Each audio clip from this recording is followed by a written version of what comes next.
here we Brogi are. the Conqueror. I just noticed you put that on Yes, there. Brogi the Conqueror. I'm gonna try to be on camera till but my internet they supposed to be fixing the internet, but they ain't did it just yet. So we go test it out. I'm gonna stay on the Yay, yay. screen. We'll test it out. But yes, here we are back on the channel again with another live spoiler review. I got some guests with me. Got some more people who'll be hopping in later on in the stream. Hopefully, we'll see. But we're going to be talking about the recent Marvel flick, Ant-Man and the Wasp: Quantumania. This is the beginning of Phase 5. This is a film that a lot of people were very hyped about, and now a lot of people are very disappointed with, which I think is going to be a constant theme we're going to have with the MCU for at least the next 4 to 5 years. But anyway, I got some guests with me here. I'm going to let them introduce themselves, and we'll start off with my man Ian. What's good, Brogi? It's always a pleasure. Thank you for bringing me on. And yeah, I'm ready to talk about this. I know it's a split movie, but I got some problems with it. But overall, I had a lot better time than it seems like the internet did. Yes. And of course, I got my man Critical. I had to bring him on because he was the one. No, I'm gonna let him introduce you. You go first. I'm gonna let you introduce yourself. Go, Crit. Yes, sir. Yes, sir. Yeah, thank you for having me on. This is Critical from Critical Blues Reviews, and I can't wait to give or hear everybody else's point of view because I didn't know. I heard rumors of people being disappointed, but I thought it was just not like this people just saying stuff. Listen, I thoroughly enjoyed it, so I can't wait to give my point of view. And yes, I'm rocking the shirt.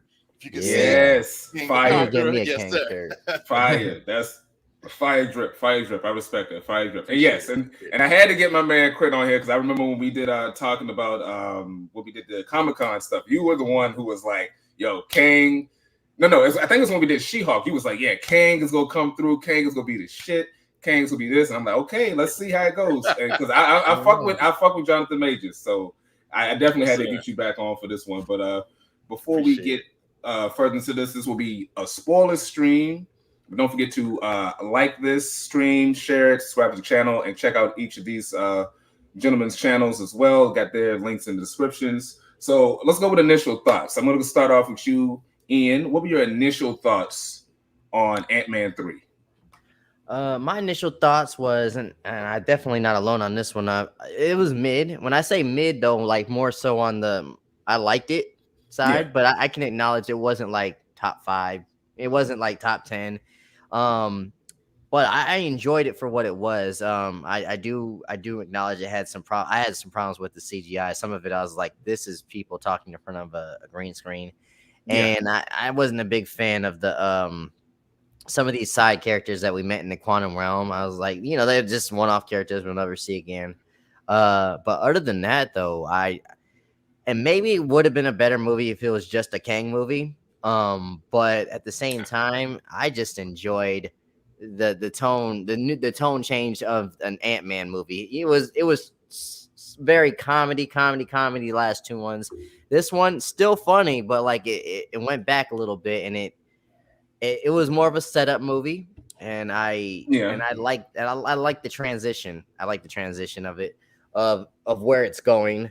And yeah, overall, man, I would have gave it a C plus, a high C, maybe a low B. And it's and I got it. I got my list. It's like in the middle. Honestly, it's literally in the middle. I'm looking at my letterbox. I always keep track of these MCU movies. Yeah, it's literally like in the middle of like my my list. I liked it better than. I liked it better than Multiverse of Madness. I liked it better than Thor. Wow. Not Thor Ragnarok. Thor Love and Thunder. Yeah. Iron Man 2, She-Hulk, Hawkeye. So I'm very confused, like why this is getting so much hate and why people are jumping off the MCU bandwagon. And I'm not a very biased person to the MCU. I can acknowledge some of these movies suck, but like for this one to be the one that people are like, MCU is dead. If you felt that way, it was dead, honestly, when they dropped that trash ass movie Eternals, in my opinion. But okay, see, we're not gonna do this fucking Eternal slander. We're not doing this shit today. Not doing this shit with y'all. Or Thor: Love and Thunder, we're not doing this. We're not doing this Eternal slanders. Anyway, to me, it's not the worst thing that they put out. That's my theories. Okay. Crit, what is your initial thoughts with the film? I thought it was fun. It actually took me back to the time of when I was young. I went to go see Honey, I Shrunk the Kids. You know what I mean? It was just fun to me. Now before going in, I thought it was going to be devastation. I thought it was going to be, like people were going to be getting decimated. That's what I expected. I thought the But same then too, after a bro. while, it was just like, okay, this is pretty fun, and at the end, it did get a little. I was disappointed. I would say it was more like watching the Roman Reigns and Sami Zayn. It gave me that little disappointment a little bit, but Oh. it was cool for the most part, though. It was definitely a fun film, and I think families will enjoy it. It's not what I thought it was going to be. Mm-hmm. Yeah, I agree, because the marketing, that was the thing. I think that's one of the reasons why some people are disappointed, because the marketing was very Kang focused, which the film is Kang focused, but the way the movie was marketed was different from the other Ant-Man movies. Where instead of I thought there was focusing going on to be a death for sure. I did too, and then as I saw the reactions, I was like, okay, maybe there isn't a death, because I didn't see a bunch of RIP Paul Rudd posts. So, but then the marketing was a bit more serious than the previous films. The tone of the trailers was a bit more serious. But then after a while, I kind of realized, I'm like, okay, it's still the same director from the previous two films, which I'm not the biggest fan of the Ant-Man franchise. And then I was like, it's still him. It's still his sensibility. And at the end of the day, Peyton Reed is mid. He's a mid-tier director. He's not like one of their better directors. So I was kind of already putting myself in the mindset, like, this isn't going to be super great. Now, was I expecting this to be as sort of run-of-the-mill as it was? No, I was not. I was expecting a little bit He more. was hyping it up, man. He said this was an Avengers level movie. Like, he was hyping it up. In concept, it is. Like, in terms of the threat of Kang, it is. But in terms of the presentation, absolutely not. It's very, very standard film. I didn't hate it. I'm glad that I went back and rewatched the first Ant-Man, because I hated. Well, not hated. I disliked the first Ant-Man. I haven't seen it since I saw it years ago, but that's only because I was in a bad mood when I watched it. So rewatching it, I was like, this movie's not that bad. So putting that in, putting that in perspective, I thought this movie was very okay. My problems with it was as how just run of the mill it was. It was just like man, this story is not as strong as it should be. Kang was cool. Kang was cool. The characters are cool, but all that other stuff, like you said, Ian, with the quantum realm characters, that shit, none of that really, none of that stuff really worked for me. The Bill Murray's character, it was just there, it's just there to pass the time. But I'm trying to be positive stuff. I like the cast. Okay. I thought unlike Ian, I thought the special effects wasn't that bad. Like, a lot of people complained about them. Maybe it's just me and my eyes. I mean, I wear glasses, but it didn't look. There were some scenes that I thought was cool, but there were some scenes that I was just they're in front of a green screen. That's it didn't level out for me, I guess I'd say. Right. Yeah. For the most part, I thought the effects looked good, except for certain characters in particular, which we'll get into a little bit later. But those are my main thing. But some of my other problems is the jokes, the comedy. I don't think Peyton Reed or whoever these writers are all that funny. Most of the jokes. The whole joke was funny. No, I never laughed at any of that whole shit. I was like, why are we wasting time on this? That shit made no sense. I didn't think it was funny. Then they did a whole sequence where they called back to it. The callback in the middle of the fight was like, Kang's getting away. Why are we wasting time on this shit? I didn't like the callback, but I did like the original though. When he stopped to just count, that I thought it was hilarious. It didn't work for me. But I was actually counting too. How many holes we got? Right. Yeah, the fucking the mind dude reading the mind, he was him up like he was going to be someone important. He wasn't. He's just a dude, just random dude that can read minds. The only thing he wasn't that character. He wasn't that. Okay. No. He was thought he was going to be what's the name? Reed, Mr. Fantastic. Some people thought that, and then some people thought he was going to be the character Quasar, who's like a Quasar, right? Guardians of the Galaxy character, which she wasn't. Which I knew he wasn't, because I'm like, they already casted a black guy as a white dude. They're not going to do that back to back again. But anyway, with Wonder Man. But anyway, the only thing about the quantum realm that I like was her, because she was hot. That's about it. She was dope. She was swole though, man. She was swole as shit, and that's about it. And I was like, all right, she's kicking ass. Other than that, didn't care. They might want to replace Cara Dune with her, since they find that's that'd be perfect not a recasting bad right pick. there. Not a bad idea, actually. Yeah. So but like talking, build, like all the designs, I didn't think was okay. So I guess now I'm about to get real negative. It was very derivative. I said the same thing about Black Adam. We've seen this. It was very Star Wars. It's like, okay, this is the Ewok scene where we go into the village. This is the scene where Janet gets the starfish, the stingray floating thing. Like, oh, it's the Sand People from Star Wars. Like, it's Tusken Raiders. Okay, it's like Bill Murray's character. Oh, he's Lando. Like, I literally was sitting there, I'm like, he's Lando. He's Lando Calrissian. And what do you know? He's Lando Calrissian. I was like, it's like, okay, like I get what we're doing here. And it was just, it's like, I've seen this stuff. It's fine, but I'm gonna stop being negative. No, everything you said, I agree. When it comes to the negatives, all those side characters, it was not one side character. I was like, oh man, I can't wait to see them in another project. It was, yeah. So, Crit, I'm gonna let you get your stuff off. I know you're very excited. I'm gonna let you get your stuff off. Yeah, so I definitely, I know you always saying about the side characters, Bill Murray. The character didn't really stand out. I just like the joke, the fact that old girl was, he was a sneaky leak. You know what I'm saying? That was funny. I will say that was cool. You know what I mean? And also too, I'm gonna put something in there too. I should do this, but do you think, because didn't Janet Van Dyne and Clang, I say Clang. I'm trying to say Kang. Kang. I'm about to say Kang. Kang, they kind of spent a lot of time together. Are you alluding that Kang and Janet clanged? Yes, Kang smash. That's what I was trying to say. There you go. Kang smash, and he is Hope's dad. Through the multiverse, he is Hope's dad. That's just my theory. That's just my theory. Hope would look fine as a little mixed girl. But anyway, that's just my theory. I thought that's where it was going with the movie, where he took her. Remember in the movie, he took her. He's like, "Let's go talk." I'm like, "Oh." I was talking to my friend. I was like, "He's Hope's dad." I just know it. I know he's Hope's dad. But anyway, hey, question for both of y'all: if y'all were stuck in the quantum realm and you had a lover outside the quantum realm, would you have to mess around? It's 30 years. It's 30 years. I don't blame him. Yeah. I don't blame him. Yeah. But I know Brogi would mess with that big swole chick. It definitely would. Coming to the stage, we got another guest coming up here. We got D Movieman. Hey, how you guys doing? What's up? How you doing, man?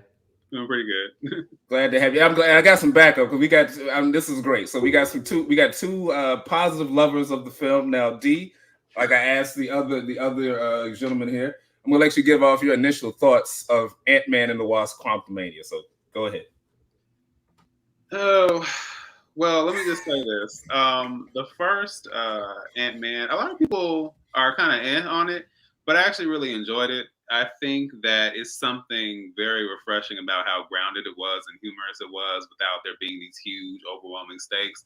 Like little stuff like the Thomas the Train, tank engine fight and little things like that, and just the perspective of being small versus, these really big, explosive in your face situations going on. That was kind of what I appreciated the most. Ant-Man and the Wasp was a little bit of a step down, but because I enjoy the characters in the world, I was still down for it for the most part.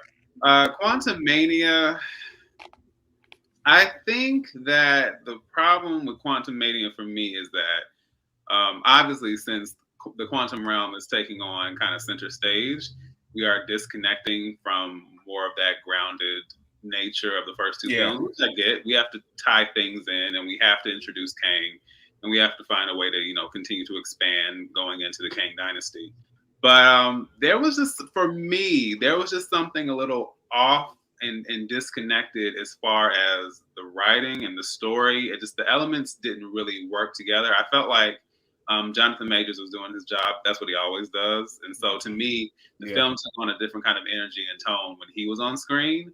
And then when he wasn't on screen, the vibe was just very Disney Channel, CW, very corny, very goofy, which that's a part of it. But it was because of the writing and just the vibe of it. It was very ooh.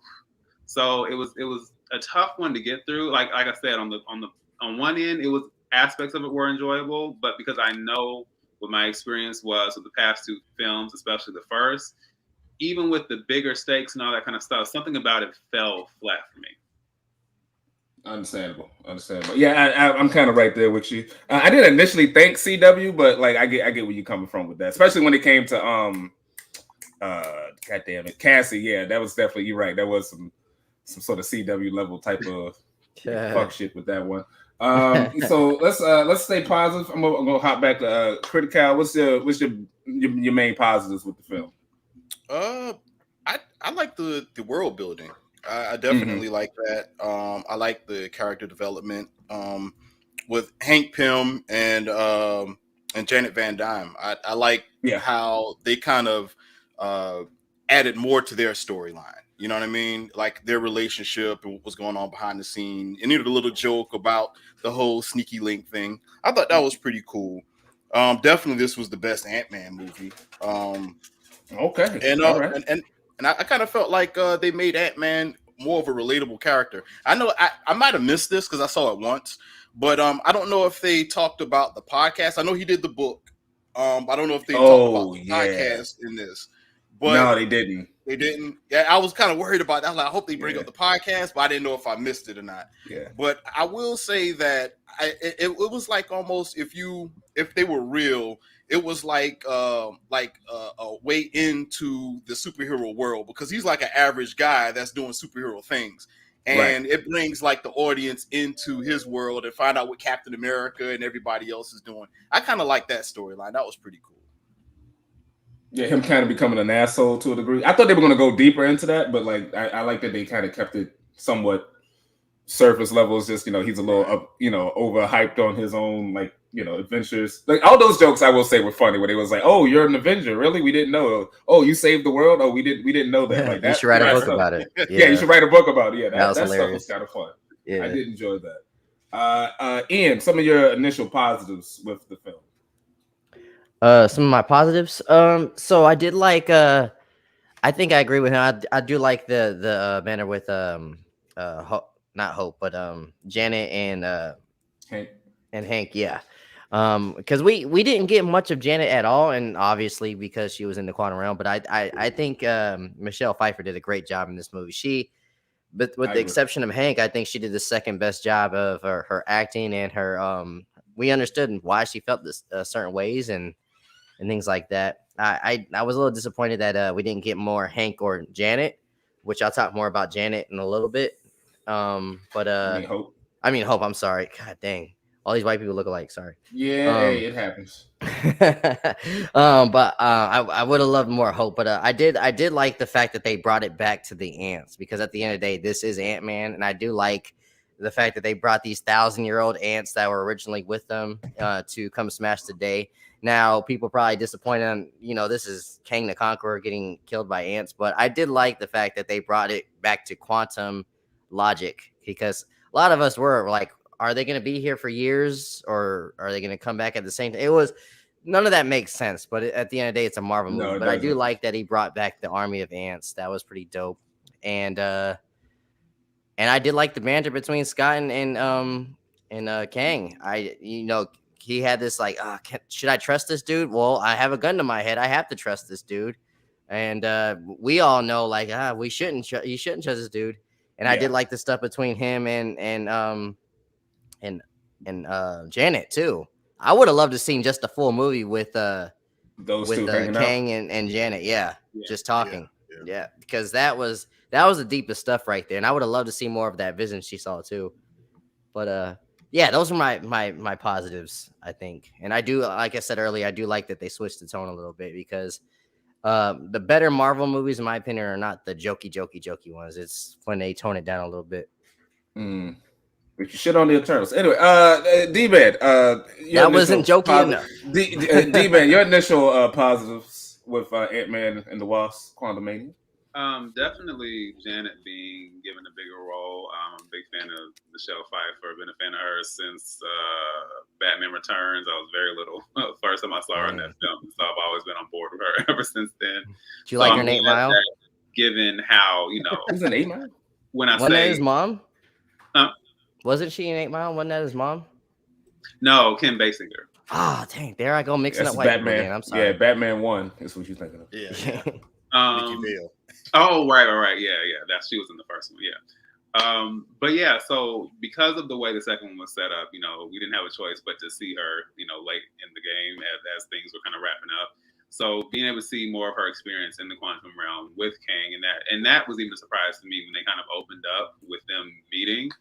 That's not a direction I thought we would be taking. So that was a little bit of a curveball. And then I do, even though we've seen it before in films like Star Wars or what is it, like a Hellboy 2, the Golden Army, like anytime we have like creatures or have like worlds where you just see all these different type of like, creatures or monsters looking thing. Yeah, just things that look bizarre or weird. That's always interesting to me. Some of it was a little off-putting, like broccoli dude with like the 8 eyes, but it was still like interesting to see.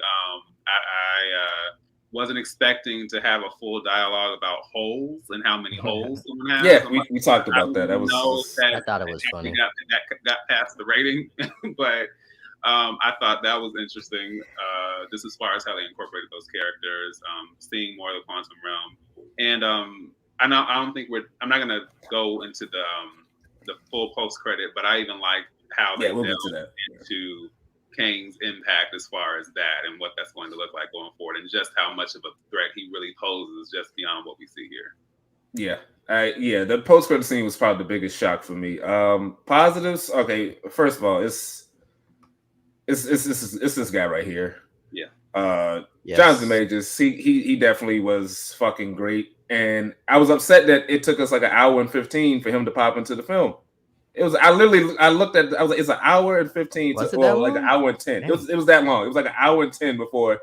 Well, he pops up at the beginning and then he's gone. But like when he actually is like in the movie, it's like an hour and 10, hour and 15 range. And I'm like, God damn. So everything before that, I was just kind of with it. But he was great. I enjoyed his performance. It's definitely different from what we saw at the in Loki. When he was a little more wacky with it. So I appreciated that.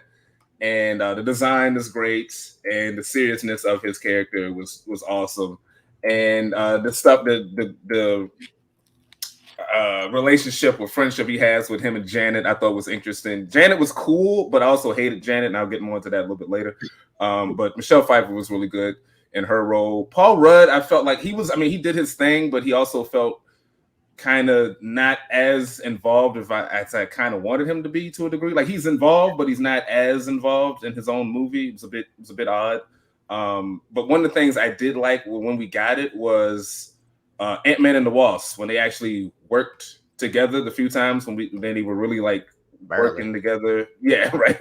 Working together and seeing how their relationship has grown since the last time we've seen them, and they're like a full-on couple. They're both supporting each other, and they're using their abilities to help each other out. Like that shit is great. Like that's what Ant-Man and the Wasp does in the comics. So seeing that, even for a little bit on screen, was cool to see. Other positives, some of the designs were cool. Some of them weren't. Some of the action was fine. Yeah, the suits I was fine with. A lot of people shitted on the suits. They do look like it. I mean, this does look like Spy Kids 3D and fucking Shockboy Lava Girl. Like it does. Like you can't deny that. It does. Yeah, especially what's his name. We'll get into M.O.D.O.K. M.O.D.O.K. But like the relationship between these two, I really enjoyed. What's the other stuff? Hank and Janet were cool for a little bit that we got with them. They were cool.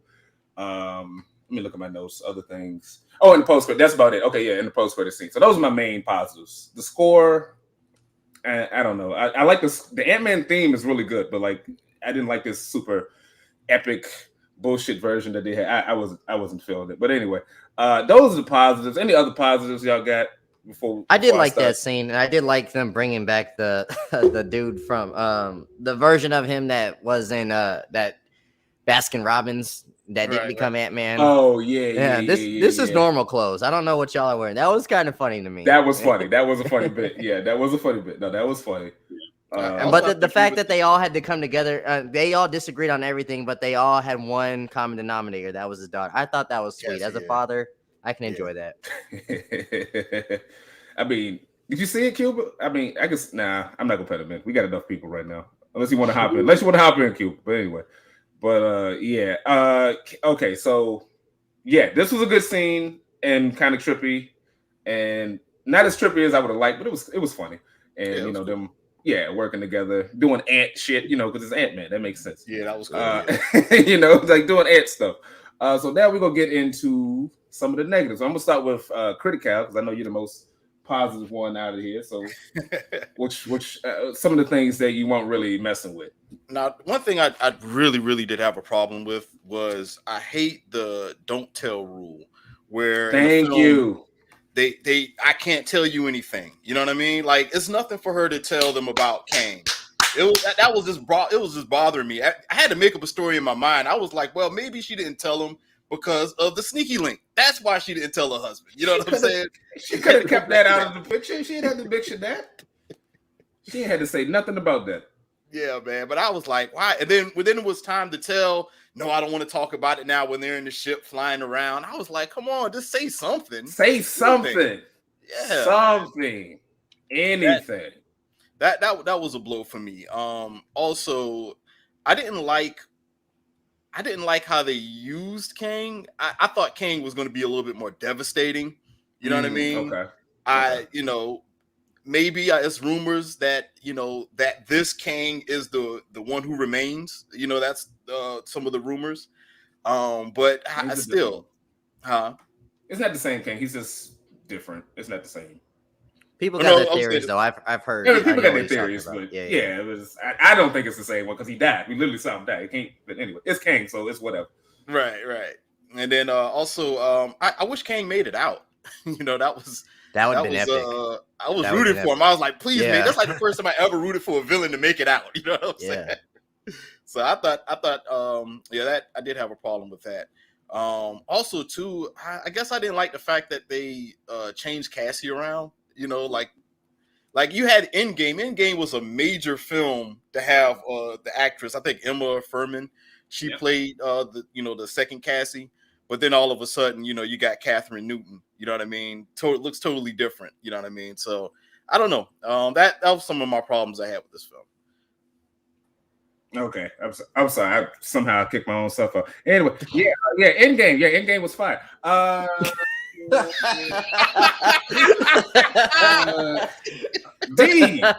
D, some of your negatives on the film. I'm trying to cut the camera off. I kicked myself out. You're an amazing host, brother. Yeah, I'm fantastic. Yeah, I'm fantastic. Some of your negatives, D. Yeah. So first of all, the point that was just made about the whole don't tell thing, to me, it's kind of a lazy plot device, and I feel like in real life, super lazy. Because I feel like in real life, when you don't, I'm using an example, but like if parents don't tell their children about the world or what goes on in the world because they want to protect them, then they go out there and don't have the awareness and then end up in a bad situation because of that. Is that their fault or is it yours for not telling anyone? So I think that's I don't know if the goal was to be lazy or to make it more mysterious, but it just didn't make sense as to why that would be the case. I think it's a bit of both. Huh? I think it's a bit of both, trying to be mysterious and lazy at the same time. I think it's a bit of both. Right. And then I'm big on continuity. I understand certain things can happen, certain things can change, but like, we go through all this getting someone who a lot of people said actually looks like she could be related to Paul Rudd, the actress, Furman, and then I don't understand the motivation. Maybe there's some behind the scenes stuff I'm not aware of, but to me, you went through all this to recast, and to me, the performance was nothing to write home about. Like if you're going to replace someone, then let it be an actress or with a performance that really serves it. Like, oh, okay, I get it. There was nothing about that performance that made me feel like the other actress wouldn't have been just fine. And I also don't like how they wrote her to be very kind of smug, and there was something about her personality and her demeanor that really got on my nerves. I just kind of felt like, and I don't know, maybe she was supposed to be annoying. I understand like go for that whole teenage, I know it all and I'm grown and all that stuff, but it just it doesn't really endear me to the character when you write them that way. And something about the dynamic between the two, maybe because I was still had the other actress in mind, but something about that vibe between the two of them didn't really click all the way for me. And if it's not, I mean, if I can go ahead and say, I don't know a whole lot about M.O.D.O.K. As far as the comics and I don't know anything. All I go off of is pictures and some of the stuff I've seen that's comic book related. But just from my personal experience, this just seemed like quite the hack job because I don't know what they're I don't know what they were trying to do, but I've seen what that character looks like. He has a very creepy kind of Frankensteinish, almost horrorish, depending on how you go with it. I've seen some different designs of his, and so yes, I understand it's hard to get past the fact that he's a floating head with these little, extremities and stuff like that. But how he looks even in that picture, and then the big reveal, I was like, oh no, I don't. No. Like, it was cool to see the Darren connection because, that was an interesting part of the first film. But just looking at it now, I'm just like, this is $1 million. This is the $200 million budgeted film. This is what we got.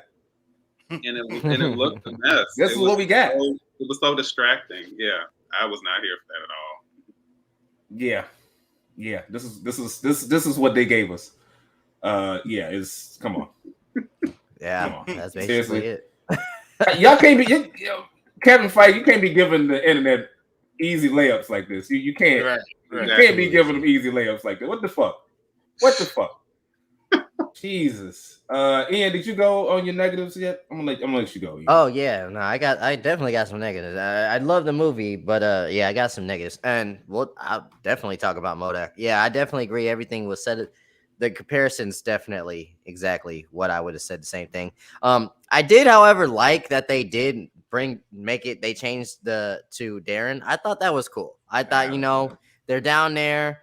It's an easy way to explain why his head's like that, but nah, the look, like, it just shows they're not paying those people enough. Like when we saw Thor: Love and Thunder, we had this floating head. What the fuck was that? Like, like it seemed. I feel like we are in the internet. We do YouTube stuff. I feel like we could have did a better job than that. Talking about the Thor: Love and Thunder scene. It's just the floating head looked like something from Adobe. That was damn it. What's his name? Son. Oh, God damn it. Idris's character. I can't remember his Idris's character's son. That was probably, there we go. Yeah, Heimdall's son. That was probably the worst scene in Marvel history. Now, with that being said, this M.O.D.O.K. CGI right here might be second. On God. It might be second. Trash. Yeah, it's terrible. Like, I'm a big fan of movies and I'm a big fan of continuity, as the brother was saying, but like, I hate being taken out of the movie. The bad CGI had me taken out of the movie, and every time M.O.D.O.K. was on screen, I was taken out of the movie. Like, I would just like, what? Why? Yeah. And I'm not the biggest M.O.D.O.K. fan either. I don't really care. Even in the comics or the TV shows, I'm laughing because of, like, somebody got high and made this. It has to be what it was in the beginning. But even as weird it is in the comics and stuff like that, I think they could have did better, like, in the movie. But like I said, I think it has something. They're not paying these people enough. Like this, they could have. Yeah. What's happening, brother?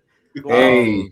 Word. And another negative I have to say was I think I agree that I wasn't the biggest fan of the ending as well. I would have loved to see Kang win. That would have been awesome, actually, and to see them just get stuck in the quantum realm. Yeah, I think the ending. I mean, maybe we'll look at this movie later on. You shouldn't have to do that with movies, but I know that's how Marvel is. Like, you can enjoy movies later on, but you have to watch like 5 other ones to come back to this one. But yeah, to build it up. Yeah, I get what you're saying. As a fan of film, though, like I really wish I would have just liked it now, and I would have liked the ending now. But yeah, I wasn't a big fan of the ending. I think they could have did something a little bit more epic, especially for Kang the Conqueror. It was okay. It was very weak. Yeah. The ending, yes.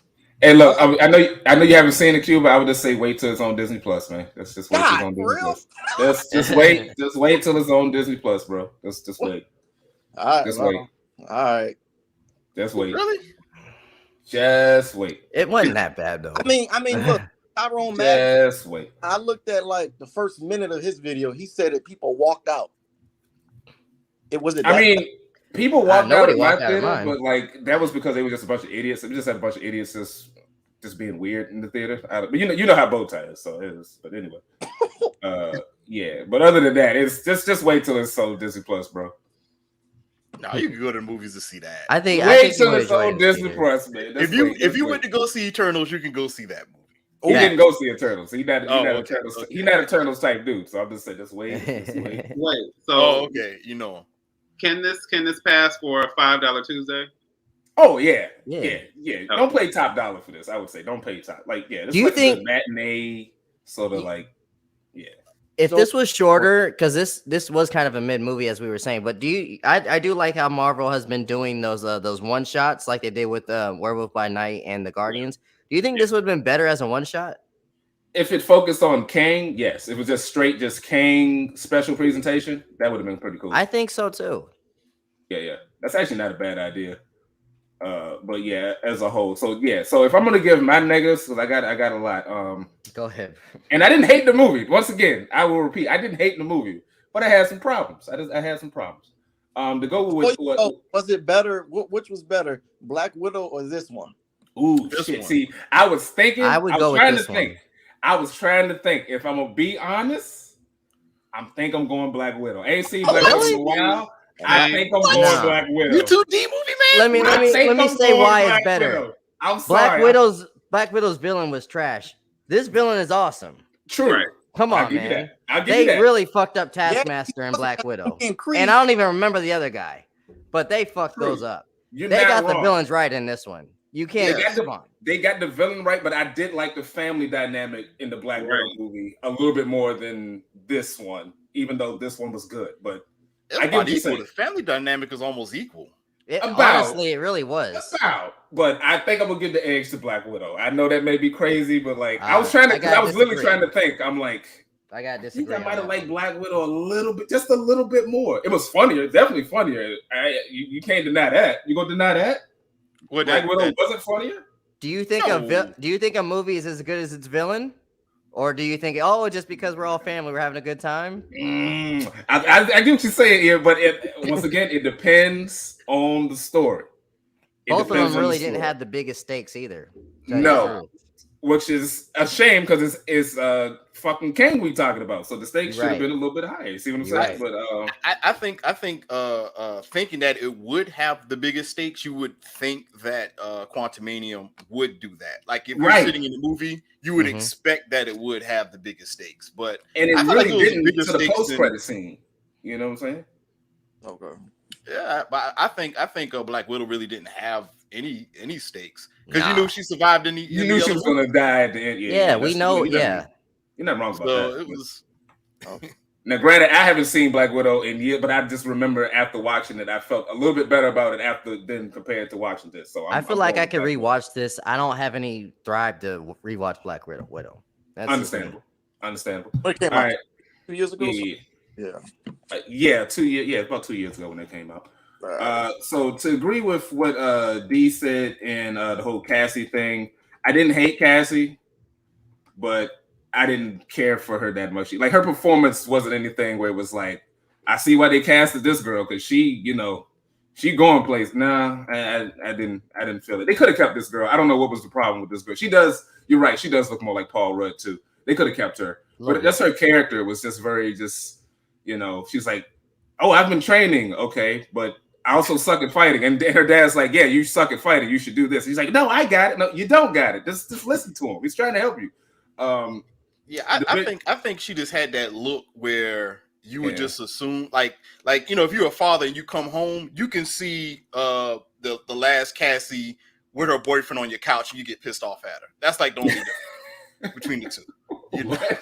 I don't know what the fuck that means. What the fuck does that mean? No, because she went to jail. You know what I'm saying? Right. She goes against her father. The other Cassie really wasn't like that. She was more like a a caring type person. Yeah, because So her I dad guess- was dead for 5 years, so I would be more caring too. As opposed Now to that I'm being looking an at these asshole. pictures, that other Cassie looked 40, so I can understand the recasting.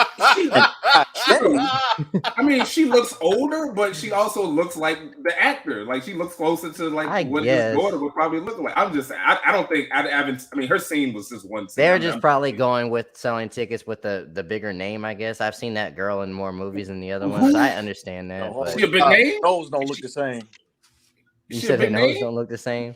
Well, she's No. a bigger name than the other girl. She, I guess whatever. And her giving that weak ass speech. Her giving it. Did y'all watch Andor? Did anybody watch Andor?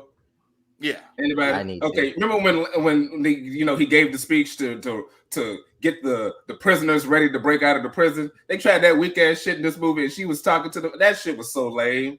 I'm so sorry. That was so weak.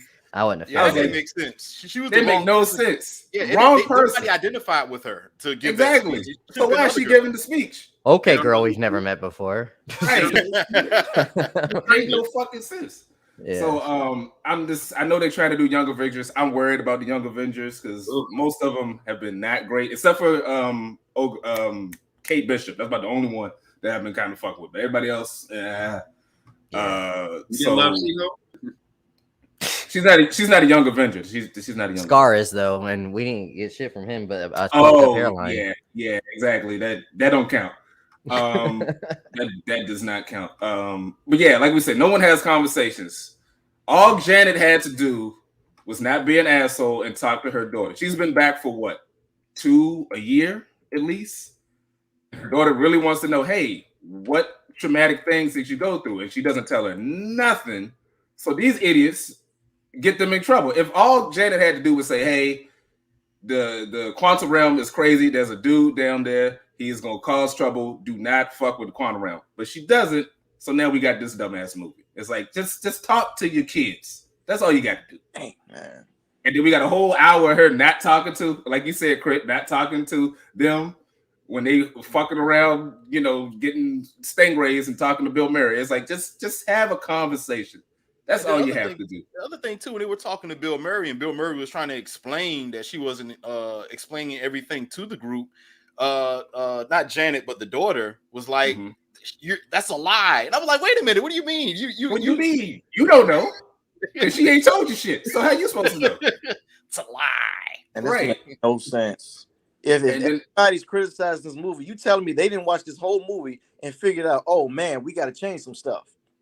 Hey, they got schedules. And then the other thing, Kang, he's trying to talk. Now I will say, Kang was the only one that was trying to tell people, and no one listened to him. And I think that's because Janet was like, "Ooh, I saw his mind, scary black man. I can't trust him." He's trying to tell you. He's trying to tell you something. That's what it was. She saw a scary black man and said, "Hey, this motherfucker crazy. I got to get away from him." But he was actually trying to tell her. She's like, "I don't want to mess with him." Right. He was trying to tell her, "Hey, look. There's some other stuff out there. You just need to listen." She didn't want to listen. Oh, hey, see, the dog didn't want to listen. The dog didn't want to listen either.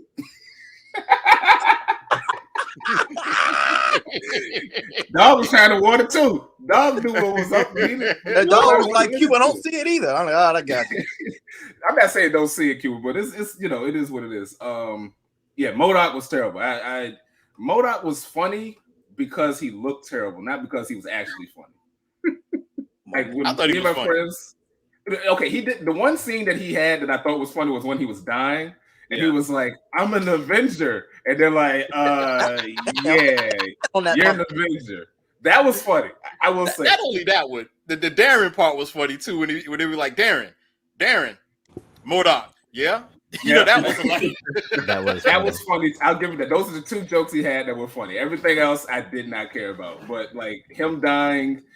His weird obsession with wanting to feel useless, because he's a useless character. I think Yellow Jacket is one of the lamest villains in the MCU. He's like top 3 lamest villains. So I didn't like him coming back and being further lame, but whatever.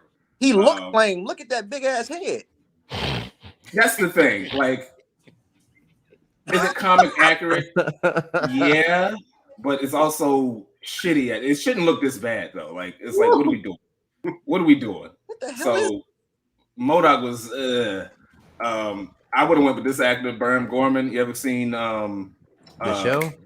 what's this shit? Pacific Rim. You ever seen Pacific Rim? He was like one of the scientists with Charlie Day's character. He's been in a lot of different things because he got the square head, and I think his square head would have looked way better than whatever the hell. No, I'm serious. Like he's got the right jawline and head because this guy's head. It looked like. Hey, go back to Peyton Reed. And Peyton Reed. Too, we should just use his head. But use his head. I don't know if we can act, but fuck it. Could use his head. But I'm thinking it should have went with a different actor. But anyway, M.O.D.O.K was ass. Yeah. Crit, you said the thing with the ants. No, it was Ian that said I didn't like the ant. That was some of the laziest fuckery towards the end of the movie where they was like, well, these ants that we had went through another time hole, and then they are 1,000 years old, and they got all this convenient ass technology we could use to save the day. I was like, oh, really? This is what we doing? And then they gonna come in with the cavalry and shit to fight no battle. I was like, I get it, it's ants, Ant-Man, sure. But I knew that was gonna happen though. I mean, when the ants got sucked down with them. When it got sucked down, I was like, the ants going to be part of this. I didn't expect them to go through a time hole and age 1,000 millions of years and come back with some new technology to pull out their ass to save the day. I didn't see that coming. What the fuck was? I was like, come on. What did you expect the ants to do? Of course, that's what they do. I thought they would build something.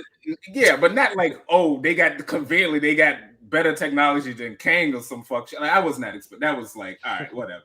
But it's a movie. They got to do something to save the day. It is what it is. The ending, I will say, not the ending with Kang losing, but the ending, like literally the ending when he's like, like, oh shit, did we fuck up? And then he's like eating the cake, and then it just ends. That was very flat. I thought that was like one of the flattest endings to not just a movie, but an MCU movie where it was just like, and cut to black. And I'm like, wait, is that it? Like I thought it was going to be something else after that, and it just ended. I was like, oh, no, they went to dinner. Yeah, they went to dinner, and then like, yeah, he ate the cake. Yeah. There you go. Here he is. Yeah, exactly. That's why I say unexplainable. Yeah, he was right there with me. He was sitting right there beside me when we saw the movie. It was like, what? We was like, that's the end. It seemed like they didn't know how to end the movie. They're like, right. Oh, they accept King and things are back to normal. What do we do? Yeah, like that was so like flat. But okay, so let's. I mean, it's not terrible, not terrible, but just so questions. So what are your? Go ahead. No, I'm about to say I really did think that Kang or another Kang was going to come down and attack when he was walking down the street. I did think that. Oh yeah, see, I thought he was going to be like some Inception shit where he thought he got out of the time loop, but he actually didn't get saved. That's what I thought was going to happen. But he was actually still stuck in the quantum realm, and Kang played him. That's what I thought was going to happen. Look at the writer in you. My friend was sitting beside me thought the same thing. He was getting excited. He's like, oh, and then it just ended. I was like, oh, I just guess that's it. Like, movie's over. I'm like, that would have been funny if Kang was their waiter. That would have been. That would have been cool. That would have been cool. That would have been funny. That would have been fucking dope. And you look up and it's like, okay, and Scott's like, wait, what's happening? And then you realize he's like paralyzed or some shit, and he's still stuck in the quantum realm. Like that would have been dope as shit. Crazy. Wait, they didn't do that. They didn't do that. Marvel movie coming out. The next one is Guardians 3. Isn't it Guardians in May? Yeah, Guardians 3 is the next one. May? All right. Yeah. And I don't think that's gonna be connected to this one all that much. No. Okay. Anyway, so they focus on wrapping their story up. People are gonna be dying, and James Gunn moving on to DC. So well, he's already there. He's getting the fuck up out of there. Yeah, he's already there. Kang was a track star. So let's get into the post credit scene. I thought this was one of the better post credit scenes in a while. It was a good one. Both of them were good. Yeah. I'm gonna go with D. Because D, I know you're not a big comic book person. So how did you feel about this post credit scene when it popped up? Like I said, like you said, I don't know as much, but I thought it was really intriguing and surprising. It was funny because when it first opened, it was giving me in Sabanur vibes, like Apocalypse. Like Apocalypse. Yeah. Yeah, like that was my first thought. Like, but yeah, just kind of us seeing all these variations and then realizing this whole like arena stadium is full of all these variants, and it's like, okay, well, what are y'all gonna do now? So that was I thought that was great, and it was just the different designs and all that. I thought that was really interesting, especially after seeing the finale of Loki. And then the second one, I didn't. I guess it makes sense now, but I didn't anticipate. I figured they were going to find a way to tie it into something else. But it makes sense that if someone was going to then see Kang or interact with him, that it would be people who have interacted with the whole timeline, time variance authority and all that. So that was interesting seeing them pop up at the end, because I kind of figured like, okay, what else would there be to talk about once we've seen all these variants? And then, oh, that makes sense. We've talked about the variants, we talked about the time variance authority, and then here they are now. And so I'm interested in seeing how the second season of Loki is going to then work alongside, the way this ended in the post-credit scene. Yeah. And came out 8 years ago. It didn't come out no damn 8 years. It was like 3 years. 2015. No, 9 years. Yeah, eight. Yeah. You talking about the first Ant-Man? Yeah, 2015. Oh, okay. You talking about the first Ant-Man? Okay. Ian, how you feeling about the post-credit scene? I thought it was dope. I didn't expect it either. What would you call that Ramatot looking one? Ramatot, that's his name. That's his name? Okay, yeah. If I was a little bit more swole, I'd be him for Halloween. Fantastic Four villain.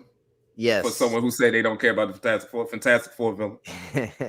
Nah, I thought the look was dope. I thought, and Jonathan Majors must have had to do shoots for a whole damn week doing all that. Yeah, I know, right? Just to do all that. Yeah. Yeah. I thought it was dope. We saw the scroll one, and I knew New Rockstar is gonna break down each one of them and stuff like that. But yeah, right.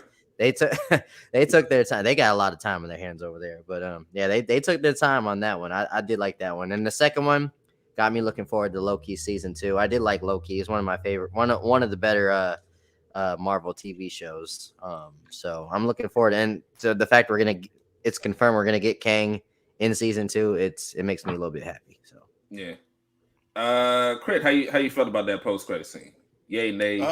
I thought it was cool. I was waiting for it, like you said, at the end where we saw Ant-Man, go to dinner and all of that stuff. I had all these expectations. So I was like, well, I'm gonna have to rely on these in credit scenes, and I thought it was pretty cool. I did think that Kang was the Roman Reigns of this storyline. You know what I'm saying? It's just how he just controlled everything. I kind of felt that he should have come through like how Roman Reigns did, but he didn't. But I will say that the major Kangs will kill the rest of the Kangs. I don't think it's going to be like an onslaught of Kangs just taking over the MCU. I think it's going to be a certain amount of Kangs. I think the rest of them probably going to get annihilated in some type of fashion. I can see that. Yeah, and I was surprised to see that people actually thought that the end credit scenes were cringe. I didn't get that. I didn't get that either. Yeah, so that was a little weird for me. And I did think that it was a Kang that was kind of going nuts, hitting the other Kang in his chest.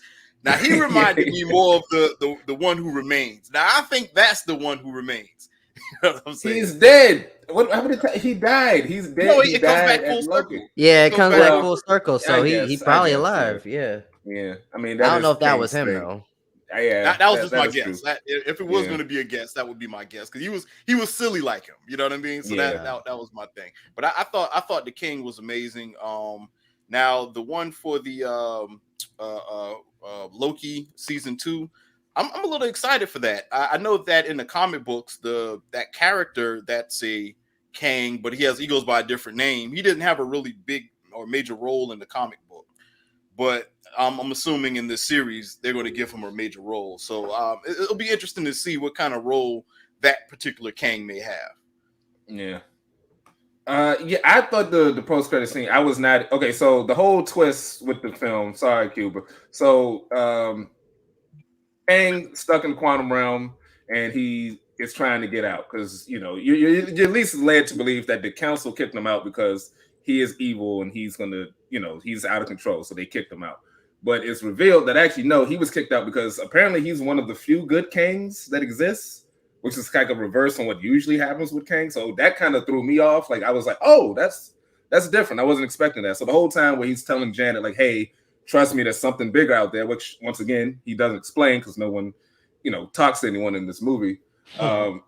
And she's like, "Oh, scary black man, we can't trust him." But we come to find out that actually no, he was actually telling the truth. There are bigger threats out there, and it's the other Kangs, and they're all conspiring, I guess, to lead the Kang dynasty or whatever the fuck. I thought that was cool. So yeah, the reason this is just my theory. The reason they casted Jonathan Majors is because they were going to use Ramatut, and they were like, "Look, Ramatut, ancient Egyptian pharaoh. We're not going to cast a white guy. We don't need those problems. So let's just cast someone black, and we can use the character freely." And I think that's really the reason why they chose Jonathan Majors. And I'm happy to see that they used the character. It looked cool. It looked dope.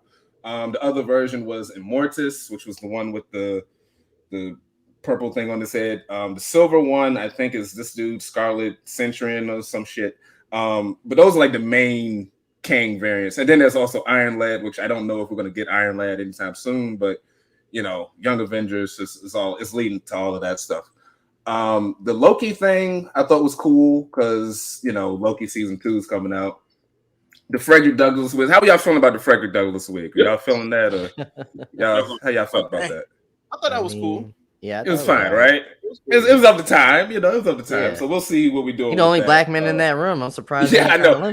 That's what I said. I said the same goddamn thing. I said, look, we know this is fantasy because it wouldn't. This nigga's talking about magic.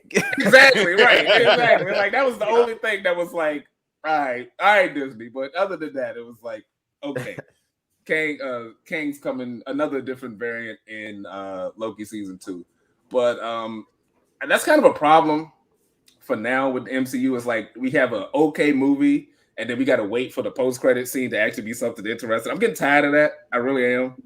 Like, can we just get like a solid movie and then a good post-credit? It's either we're gonna have an okay movie and a really good post-credit, or it's gonna be a really good movie and like a waste of a post-credit, or we'll get neither. And I'm like, I need a balance. You know, I need more of a balance. You know. Hey, what you say? I'm sorry. Go ahead. What you say, Cuba? I said you get neither, then the whole movie is shit. It happened. Hey, Black Widow. Anyway, Critical. How you feeling? No, it was something you said earlier about the Iron-Lad. Now, there's rumors that Riri is supposed to be a variant. I remember you brought that up. I brought that up once. I felt like it was in. Yeah, they were merging Iron-Lad and possibly Riri as a character, and possibly she be a Kang the variant, Kang the Conqueror variant. That was a theory I had. I think that is a brilliant idea because we don't need too many of the same characters popping. I think that is a brilliant idea that would piss off all 4 people who care about Iron-Lad or pretend to care about Iron-Lad, and would also piss off. It would also piss off all 5 people who care or pretend to care about Riri Williams. So I think it's a brilliant idea. They might do that with like we had with the She-Hulk thing with Sakaar and Hulkling, who's also. Although technically he's not a Hulk though, but like you don't need 2 big green people. But that's somewhat of a different thing. But I think merging Riri with Iron-Lad would be brilliant. But I don't know if they're gonna do it. But I think that's something they should do. But yeah, I'll be there soon. You know what, Alex? Sure, you'll be there soon. Oh, man, come on. I won't be here soon, but you'll be there soon. Alex. He'll be in an empty screen, dog. We'll be right. You'll be there soon, for like an Alex. Hour. But I don't know if I'll be here, but you'll be here. You ain't show up, dog. I tell you what happens. You just made the list. tell him I messaged him an hour ago. He tripping. Right. He'll be here soon. I don't know if I'll be here, but okay. Anyway. I'll try to hang out for Alex. Let him get his shit off. But yeah. Hey man, what do y'all we do that at the end. Go ahead. Sorry. Go ahead. Yeah, he's fine. But I think the Riri thing I think would be dope. I don't know if they got the balls to do it, but it would make her character even more important. It would make a lot of things come more into focus because we already got enough Young Avengers like characters. So yeah, we don't need 2 Iron Man type ones. Yeah, exactly. I'm just saying, like. I agree. That's a brilliant idea. But Jonathan Majors, I'm digging him as Kang. Kang is not like a character that I really like in the comics, but like Jonathan Majors, I really like. So hopefully we'll get more of him. Did you ever watch that the cartoon, the Avengers cartoon? Kang was actually pretty badass in that, in my opinion. I don't know if y'all. He was, but my like for Kang is so low. Even those episodes, I don't really fuck with. Like I'm literally watching that on Disney Plus. When I got to those episodes, I stopped watching it because I'm like, I just don't like these. He's not one of my favorite characters, you know. But like Jonathan Majors, I like, so I'll see what they do with him. That's just me. Right. But yeah, I don't hate Kang, but like if you know the comics, it's just like, oh, he died, but it was another variant. He's back again, type shit. I'm like, all right, bro, we got it. But anyway, Anyway, D, how you feeling about Jonathan Majors? Yay or nay? Performance-wise. Jonathan Majors is always great. I'm when I say worried, I don't mean it in a bad way because that man is gonna be fine. He's about to be paid out the wazoo for several years to come. But I do know that because this is clearly his year. He's in this. He's in Creed.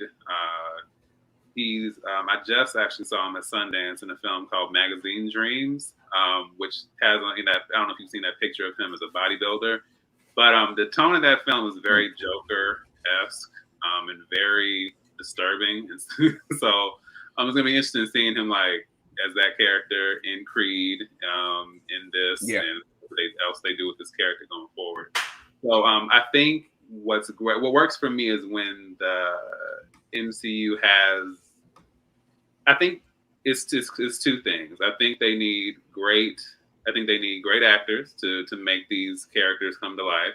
And I think the writing has to accompany that and at least complement that at least. And I feel like we at least have someone who can circumvent most of the potential bad writing, because I don't understand why we're pulling random writers from Rick and Morty to big projects, world spanning, stories and like all of this. Like I'm kind of confused about that. I didn't realize that was a thing until other reviews brought that up. I'm like, oh, that explains why that Holes joke felt so sort of Rick and Morty-ish. I was like, oh, because they actually got Rick and Morty writers to just throw that in there for no real reason. Okay, thanks, Kevin Feige. Derping it. So how mid was it? Fairly mid. Like, I mean, we all agree it's not one of the top tier films. I would say wait till it's on Disney Plus. That's just me. Or go to a matinee at least. Or Crit says pay full price. Crit says pay full price. Pay all your popcorn. I'm not seeing it until Disney. Yeah, wait till Disney Plus. Just wait. Just wait. It's just wait. One thing I remember while I was looking through the photos, another thing I didn't like was this sequence when Kang has this big fucking force field, right? He's got this big fucking force field to keep everybody out. And then Scott fucking does a cannonball drop kick and it just breaks. So I'm like, did I just see this man drop kick a force field and the shit broke? Like, that's just me. I don't know. That was just my feeling. I just thought that was a bit much. I might be going overboard with it, but I just thought that was a bit much. That's just me. That was a weird. That was a weird thing to see. It's like he drop kicked the force field and it stopped working. Okay, all right. Hey, that's what we're doing in this movie. He leaving? Who say what? Kevin Feige. I saw something that said he might be leaving. Was he president of the MCU? I don't think he's leaving. Big news. Yeah, I don't think he's leaving anytime soon. He could leave. I think Bob Iger said like he could leave because he was gonna get fired by Ike Perlmutter, which thankfully Bob Iger stopped that because Ike Perlmutter is a dumbass. So yeah. Oh, okay. Oh, thank you, Houston. Thank you for that. And don't forget to like and share. Thanks for that. Damn. Yeah, but that was the thing I forgot about that happened that kind of annoyed me. It's not a big thing, but it was just like, wait, this man just drop kicked the force field and that shit stopped working. Okay. All right, movie. Well, since you said that, I just thought of something else. That whole sequence where I'm trying to figure out what came right before that, but basically, I guess when Scott realizes that Kang has lied to him and deceived him, you lied to me. You lied. You lied to me. You keep your word. Keep your promise. I was like, sir, y'all just met. Yeah, that was funny. And why? I was like, oh, absolutely not. You lied to me, right? And you lied to Cassie. You must pay for your crimes against humanity. All right, Scott. All right, Scott. Calm the fuck down, Scott. But yeah, that was a bit odd. But yeah, okay. So since we did, I know D already gave his rankings, but Ian, how would you rank the Ant-Man movies? For me, I had to see this again, but I liked 1, 3, and then 2. 1, 3, and 2. Okay, 1, 3, and 2. Crit, how would you rank the Ant-Man movies? Mine would be 3, 2, and then 1. And then actually 2, I actually had the script before the movie ever came out. Lawrence Fishburne left it at my job. and I ended up with the script. What? What? Hold on. You got to break that down. So Yeah, I'm saying he just nonchalantly say, "Well, Yeah, that's Lawrence Fishburne." nonchalantly. Yeah. I can't break down too much. I can't say too much, you know, but I would say that Lawrence Fishburne accidentally left it because he had to get another script, and it So you got the made old it in shit. Lost and Found for a while, and I thought it was a fake, and then somebody just gave it to me like, "Hey, you like to write here?" I'm like, "Yo, this is Ant-Man, you know, Ant-Man 2." You know, I read funny. like the first few pages, and then I was like, I'm gonna get back to it. I didn't want to spoil it, and that was like the last MCU movie that I saw was Ant-Man 2 because it took me so long to watch it for some weird reason. He said he's gonna take Lawrence Fishburne's job. Huh? He said he's gonna take Lawrence Fishburne's job. Yeah, exactly. That's funny. I had rewatching Ant-Man 1. I'm gonna go. My rankings would be 1, 2, then 3. I think that's where I'm going with that one. All different. 2, yeah, we're all different. I like that. That's what I wanted. But because 2, I remember liking 2 more than 1, but now rewatching 1, I'm like, okay, 1 is actually a little bit better. And the only reason 3 is at the bottom is just because these 2 movies are still a little bit funnier than this one, you know. Even though it's got the best villain out of the 3, that's not enough to hold it up as much. So, and the visuals in 1, mainly because it's, you know, Edgar Wright stuff and not Peyton Reed stuff. I pet that. Yeah, at I think a the higher writing level. was better in Yeah. 1. You could definitely tell it was Edgar Wright. Yeah, and speaking of that, another thing that I didn't even think of, because like I said, I'm not the biggest fan of these movies, but my friend had brought up, and it was missing because it is like a staple of the franchise, and that was yeah. No Luis. We needed a recap from Shooter. Yeah, no Luis, no T.I., no Polka Dot Man. Like, what are we doing? Yeah, I was That's like actually he was in there. What, yeah, he was the dude about the holes. That was actually him. Oh, that was his voice? That was his voice, yeah. That was T.I., or was that Polka Dot Man? No, it was Polka Dot. You know Tip ain't Polka doing Dot Man. that. Yeah, I was about to say, yeah, it was Polka Dot Man. Okay. Because I saw would his have been name. like, hey, brother, you know, do you got whole? I don't know how, you know, he was. Yeah, he would have been like that. Podcast. The metamorphosis of this situation here. Yeah, basically. Yeah. Okay, yeah. I saw his name in the credit, and I was like, who the fuck was? So he was, because I was like, because we was like, was that Michael Cera? Yeah, but it was okay. Polka Dot Man. That makes sense. Okay. Do you know why Tip isn't in this? Oh, I do. It was those allegations a couple years ago. Marvel basically just booted him. Yeah. Oh. The rape allegations. Yeah. Wait, what? Oh, I missed that one. Odd. Okay. Yeah, I guess that's a reason to keep him out. I guess. All right. Mm-hmm. Allegations, though. It's not. Yeah, allegations. Yeah. But we brought this back. Okay. Anyway. That shit was crazy.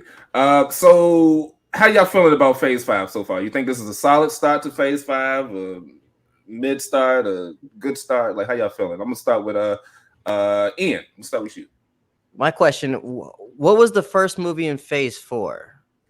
Was it Black Widow? I would say it's a better start than Phase 4. Yeah.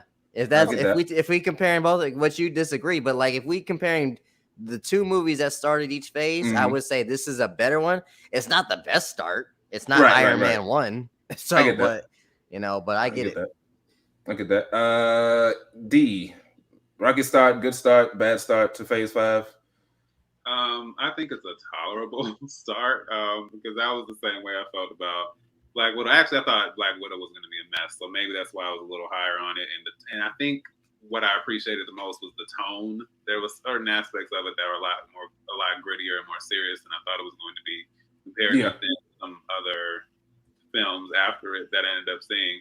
And the same thing with this, like Kang, like I said, when Kang was on screen and the energy and the vibe that he brought when he was on was one thing, but then they tried to kind of tie in this whole very, like I said, Disney Channel-esque teen family friendly, which nothing's wrong with that, but it's just the way that they executed it. So it was just kind of just a middling experience for me. Nothing that I hated, but it does make me curious. Same with Black Widow at the time. Like, where do we go from here, and can we how can we kind of develop a consistent or a fluid connection all the way to Kang Dynasty? That's what I'm most interested in. Okay, Crit Cow, how you feeling about Phase 5? Phase 5 so far? you know. I think it's a pretty good start. Like Ian said, like Black Widow, that started phase 4. Then I think the next one was Shang-Chi. Shang-Chi was cool, Yeah. you know what I love mean? Shang-Chi. But I wasn't a super fan of Shang-Chi. Then you had Eternals, and then I think I didn't really get into phase 4 until like Spider-Man came out. So I think this right here is a pretty decent start, and I think it's going to go up from this point on. I mean, we're going to get a chance to. I mean, I think Guardians never fail. Yeah. You know what I'm saying? James Gunn hasn't failed yet, you know, in my book. Fact. So my book too. Yeah, so I think after Guardians, I think we're going to get a lot of Kang after that, and just multiple storylines and complex storylines. So I think we're good to go. Okay. Cuba, how you feeling? It's a good start to phase 5 or a bad start to phase 5? I guess it's somewhat in the middle. Okay. I mean, I was just saying you was paying attention. That's all. I was just saying you paying attention. Well, you still ain't asked for my ranking for the Ant-Man movies. I was waiting on. Oh shit! You didn't see the third one. Okay, all right. I'm going with 2 and 1. All right, go ahead. Okay, so rank. Okay. Hold on. Your rankings for the Ant-Man movies. I got the second one, then the first one, then the third one. You know, I ain't see it yet. 2, 1, 3. Okay. Yeah. Okay, I can see that. But yeah, I'm also waiting for the Guardians 3. So I'm waiting on that to come out.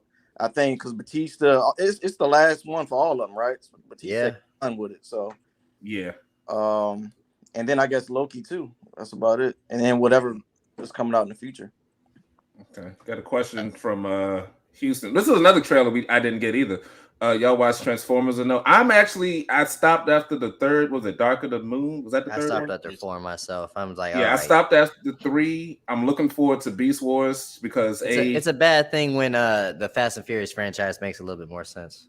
That's crazy, right? It's crazy. I'm looking forward to the Beast Wars one because I grew up on Beast Wars and also know Michael Bay. But I will be honest, the trailers have been the best, but I'm going to give it a try. Bumblebee was okay though. I haven't seen that yet, but I think from this trailer, I think the new Transformers is going to be dope. I mean, RC is in it. We were talking about RC and another one of your shows. I said she was in the second one. That didn't really change. She was in the second. Yeah, that's what she was. The motorcycles in the second one. Oh, I didn't know that. Second one's so forgettable, bro. Yeah. Wait, the second one? Oh, I didn't know that. Yeah. She was like 3 motorcycles. Yeah. They would have called the RCs. Oh, right. I remember that now. Okay. Michael Bay's a genius. Yeah, those stereotypical ones too. That was. Oh my gosh, that was the time dissecting that whole. Hey, look, I'm not gonna lie. When I saw the theaters, it was garbage. But that was a movie. For some reason, I had it downloaded on my laptop in middle school, and I watched the fuck out of that movie. It was terrible, but like. Yeah, the second one, it was so bad, but it was just like, ooh, I can watch it over laptop. Yeah, bro. The voice of SpongeBob. Oh my god, he was doing the black voices. Yeah. Oh my god, I hate it. Michael Bay's so terrible. He was writing the movie as he was directing it. Who does that? Who does that? I mean, Michael Bay, Kevin Feige. Anyway, wow. Yeah, so that's don't ever compare those two, bro. Come on, man. Don't ever compare those two. Hey, look, the best Michael Bay movie I like was Bad Boys 2. That's the best one to me. You know what? That might be his best. That's low key one of his best. I know it's not great, but it's the energy and the chaos in that is pretty crazy. What's that one he did with Nicolas Cage? That was pretty. The Rock. Yeah, The Rock was alright. Oh, that was dope. Yeah. Which one? The Rock is fire.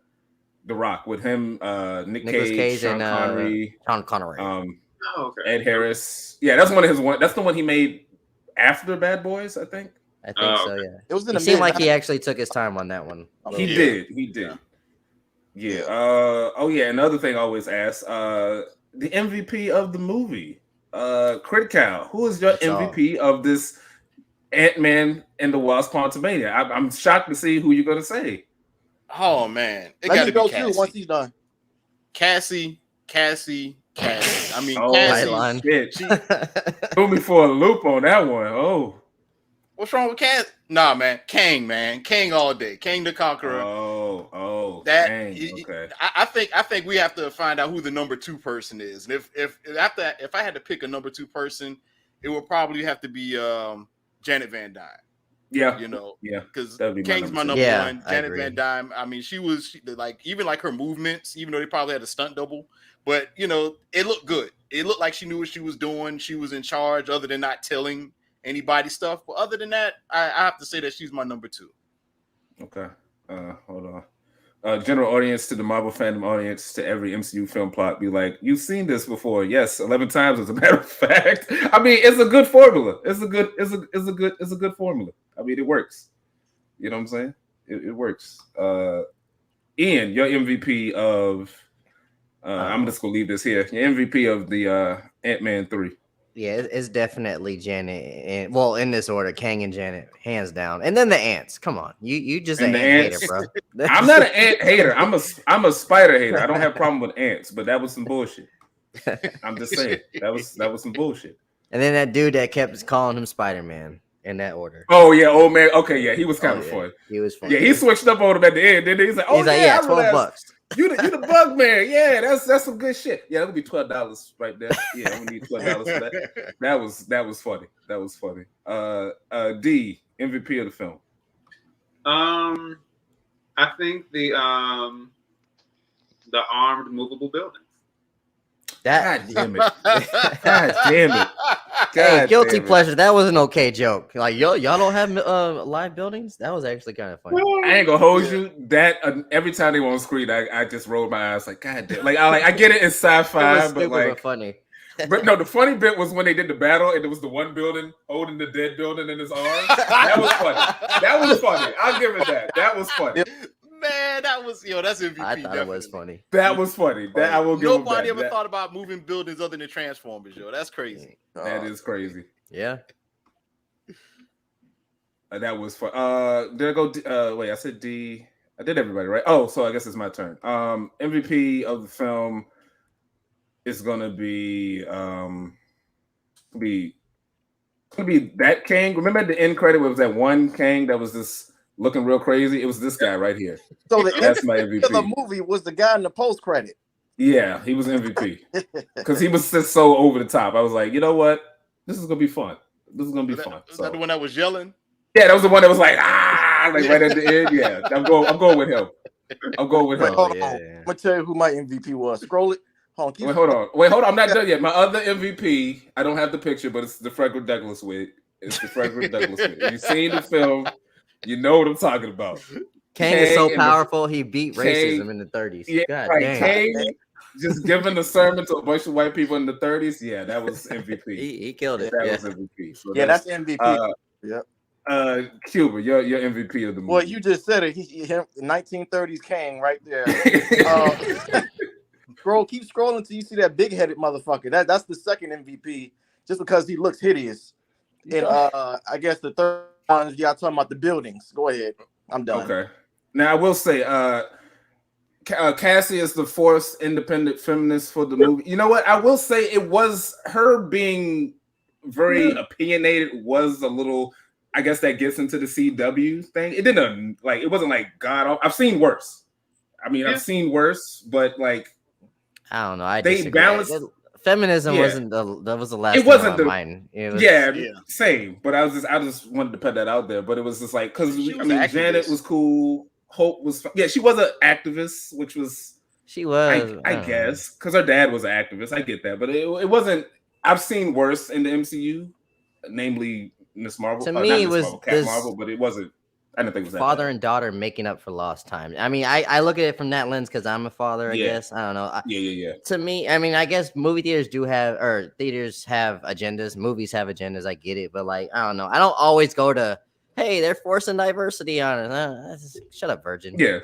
I mean, oh damn. Okay, yeah. I just hate those people online that get on my nerves. God damn. Jesus. Enjoy the movie.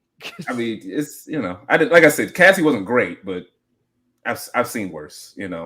Birds of Prey. But what about anyway? Say what? What about Birds of Prey? It was just some of the characters were annoying. Like I didn't like that one at all. What's her name? Renee Montoya. Where she's like, I'm the only chick on this police force, so no one takes me serious. I'm like, what? Well, I mean, you can do better than like who wrote this? Like Renee Montoya is like a top cop in the comics. Why are we doing this anyway? Character assassination. Yeah. Damn. Oh, my MVP is Ugly Mr. Electric. M.O.D.O.K. Yeah. Oh, Jesus, M.O.D.O.K. Like I said, M.O.D.O.K. You didn't see the stream early, but M.O.D.O.K. had the best laughs because of how trash it was. M.O.D.O.K. was. That's CGI. M.O.D.O.K. They was need the to pay worst. their people, or Kang Dynasty is gonna suck, man. That's true. They need to That pay is their true. CGI people. Yeah, I think M.O.D.O.K. is still alive. What the hell is that?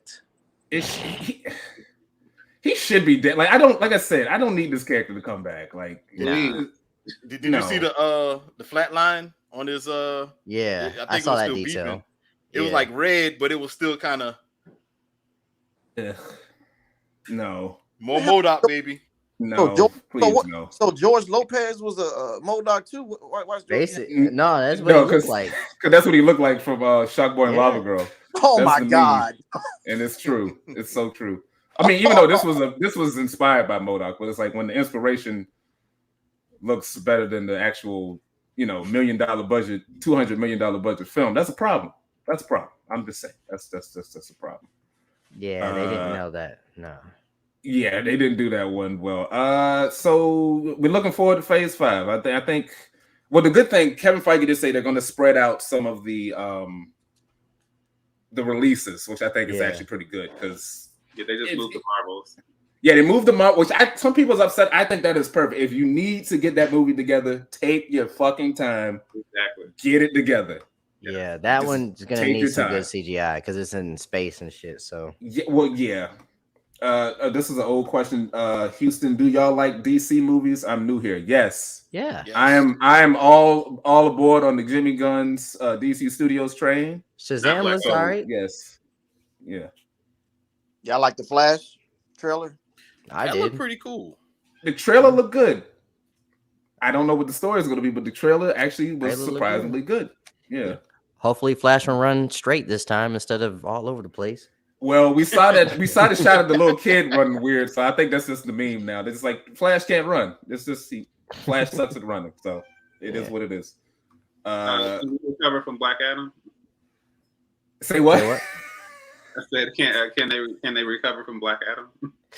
Black Adam doesn't matter. It does not matter. Yeah, sir. it's all they hit that reset button. Yeah, got a brand new DC universe. Don't worry about Black Adam. It's don't worry about it. It's no longer. It's no longer. So are they doing like some sort of phases too? Are they trying to stick away from it? DC, are they doing like a phase like how Marvel's doing it? Well, they're doing chapters. Just like they phases, did announce what they're doing, but they didn't. I don't know about phases, but yeah, they got some stuff that's not as. They got stuff that's not as famous as Batman and Superman, and they do got Batman and Superman. Yeah, it's a weird mix, but I'm cool with it. I'm cool with it. Me too. Yeah. I just got to see if it actually happens because Warner Brothers has a tendency to announce things and they just don't happen. So I get why some people are kind of just wary of it. I get that, but James Gunn has a better track record than Kevin Feige. Low key, yeah, to a degree. Yeah. James Gunn can't lose. Mm-hmm. I'm not gonna say he can't lose, but I'm riding the coattails. Me too. Yeah. So, but back to Ant-Man. So Ant-Man 3, y'all, it was a solid film. Like I said, it's not terrible. Certain things people are gonna like more so than others. I will say the audience enjoyed it. Like even though I was low, the audience was laughing. There was a lot of jokes that I didn't laugh at that people in the audience was laughing. So it's a crowd pleaser. If you care about Rotten Tomatoes, the audience score is higher than the critic score or whatever. I don't give a shit about Rotten Tomatoes, but go see the movie for yourself if you're worried or you don't know what to, how you feel. Check it out yourself, make up your own opinions. These are just our opinions on the film. So Cuba, I will advise you, just wait till it's on Disney Plus. That's all I'm gonna say. Go see it, Cuba. Yeah, I didn't say not watch it. I just said and wait for Disney Plus. Yeah, I just said just wait for Disney Plus. That's all I'm gonna say. But see it on the big screen. Dude, you really anyway. Oh yeah. This was also a 3D. Did anyone see it in 3D? Just a poll. Anyone see it in 3D? Didn't bother. Yeah, okay. I got my my free screener, so they didn't give it to us in 3D, but yeah, I take what I get. Yeah, because there was that one moment where the alien snapped out. I was like, oh, that's the 3D moment. Okay, I'm so glad I didn't I noticed pay an extra $5. Yeah, I didn't pay extra $5 to see that bullshit. Anyway, so we're gonna wrap this one up here. CUBA, I'm gonna let you go first since you of course is a big fan of Marvel. How did you let the people know where they can find you? You can find me at CUBA Starks, man, on YouTube. This is the official one. I know I made many of them, but this one right here, I do everything. Marvel, DC, wrestling. I got gaming, you name it. Try not to laugh reactions. Yeah, check it out. And also on IG and Twitter. So yeah. Okay. I'm gonna let Ian, because I know he got some family man stuff to do. Ian, let the people know where they can find you. Oh yeah, you can find me at youtube.com/Ian Elliott Carter, or Instagram, Ian Elliott Cart. And yeah, let's have these discussions. I do talk movies, television, but soon I'm going to be talking more deep stuff. I haven't really done anything this year, but I'm getting back into the bag. But there's a lot of good stuff on the channel if you want to check me out. Hey man, do they call you Devin Booker? Nah. They don't. I see it. Actually, I see it. Crit, let the people know where they can find you, man. Yes, you can find me at Critical's Blue Reviews on YouTube. Also, you can find me at Critical Blue Reviews on Instagram, Twitter. I've almost forgot the name of the platform. But yeah, so check me out there. And CUBA, anybody say you look like a Uso? Like one of the twins. No. He does look like one of the Usos. You got to put on some weight, but yeah, he definitely does look like one of the Usos. Someone said I look like MVP though. Montel Vitavius Porter. That's what they say. You kind of look like MVP too. MVP. They say I look like Kaepernick. I look like MVP. You do look like Kaepernick. Well, D look a little bit like Ice Cube, so I just want to. No, but I'm not gonna lie. Out of everybody here, you do look like Devin Booker. Okay, I need Devin Booker money. Yeah, sure. Facts. I need D, let the people know where they can find you. Yay. Yeah, there it is. Yay. French Montana.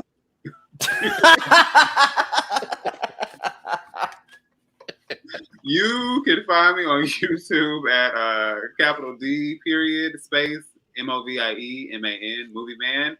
I do reviews, reactions, the occasional TV show recap. Just dropped a review for Missing. Then I did a ranking of my favorite television shows of 2022, and I just did a collaboration about Mulholland Drive, directed by David Lynch. You can also find me on Twitter at DMovieman2, and you can find me on Instagram and Letterboxd at DMovieman. No caps, just all one word. Okay. That's a good movie. Mulholland Drive is a good movie. It does not look like French Montana. That's messed up, man. Yeah, that's crazy. But D, I did see that big ass awards thing that all those YouTubers had. I saw your presentation on there. That was funny. Oh, thank you. I appreciate it. Yeah. I got to get plugged in. Everybody was popping. I was like, damn, I don't know none of these motherfuckers. I got to get plugged in. That looked fun. Yeah. But yeah. Hold on. Got one more comment. What is this? He does look like French Montana. Y'all terrible. I disagree. I definitely think he looked like Cube a little bit, but he looked more like Cube to me. But yeah. So thanks for watching, everyone in the comment section, and all you people for hopping in. Alex said he on his way, but I don't know where he at. He was capping, bro. He fell asleep. Alex said he was on his way, but I don't know where he's at. Unless he at the bottom. You can wait for Alex. I mean, he said he was on his way, but I'm gonna end the stream, so we'll just meet up. We'll just get it together another time, Alex. It's no problem, bro. I know it's weekends, shit happens, it's fine. But you can find me on YouTube, Instagram, Twitch, and TikTok. Wait, why I keep saying Twitch? God damn it, TikTok, Twitter, all things. I'm not on Twitch. So many T's, right? Yeah, so many damn T's. I'm on Elon's Twitter right now. I'm still hanging out on Elon's Twitter. I had to mute his stupid ass. But anyway, all things BrogiNaric, and thanks for watching and liking, and stay tuned for more. And check out all these other people's platforms. They're linked in the description, and stay tuned for more. All right. Peace. Oh wait, hold on. Hold on. I got this new video I like to play at the end. Critical. You look like the guy from Eternals. What's the guy from that? Brian Tyree Henry? Yeah. The guy guy from the movie, the Bullet Train. Yeah. You talking about Paperboy? Goodness. Yeah, Paperboy. All right, hold on. Let me. I'm gotta in the lose street. weight then. Brogi, you don't look like you just sound like Ludacris to me. Well, thank you. You always say that. You always say I sound like Ludacris. I don't get it. But anyway, let me just play this. Bye. Have a beautiful time. Wow. There we go. All right. I had to get that off. Anyway, all right. Unless you want me to, well, no, I'm not gonna play. That's gonna get blocked. Anyway, I'm gonna end the stream now. All right. Thanks for coming. I'm in the broadcast. Wow.